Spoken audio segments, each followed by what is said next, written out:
List बना हुआ है, इस लिस्ट में मुझे सैलरी डिटेल्स निकालना है। जैसे कोई भी इम्प्लॉयज़ है जिसको गवर्नमेंट एम्प्लॉय होते हैं या प्राइवेट सेक्टर में भी होता है, जैसे टीए, डीए, एचआरए निकालना है। टीए मतलब क्या होता है? ट्रैवलिंग अलाउंस, जिसको बोलते हैं यात्रा भत्ता, घूमने का हमको पैसा मिलता है। डीए मतलब होता है डियरनेंस अलाउंस, जिसको बोलते हैं महंगाई भत्ता। एचआरए मतलब होता है हाउस रेंट अलाउंस, जिसको बोलते हैं जैसे कि घर रहने के लिए मिलता है या तो उसका कुछ परसेंट पैसा मिलता है। फिर ये सबको मिलाएंगे तो हमारा क्या बनेगा? ग्रॉस सैलरी बनेगा। ग्रॉस सैलरी के बाद ग्रॉस सैलरी से ही हमारा क्या होता है?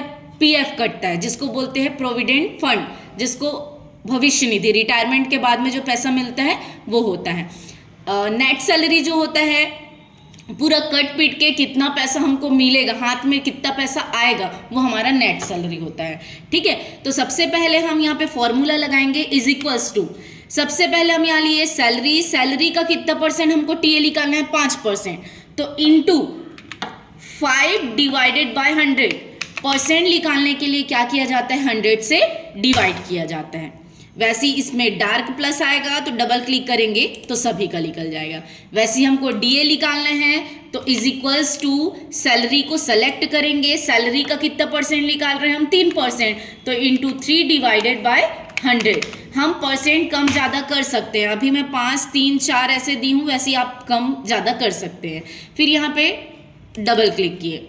वैसे ही हाउस रेंट निकालना है तो इज इक्वल्स टू, फिर से हम सैलरी को सेलेक्ट किए, इसका 4%, तो इंटू 4 डिवाइडेड बाय 100। अब सभी क्या होगा? जुड़ेगा ग्रॉस सैलरी में।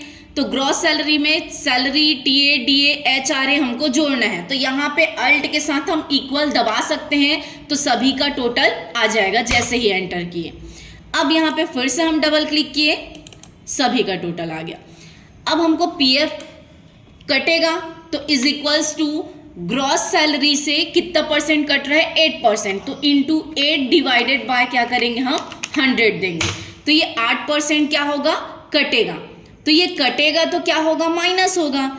तो हम क्या करेंगे? Is equals to gross salary से माइनस करेंगे किसको? पीएफ को। तो आप हमारे हाथ में जो पैसा आएगा वो हमारा नेट सैलरी होगा।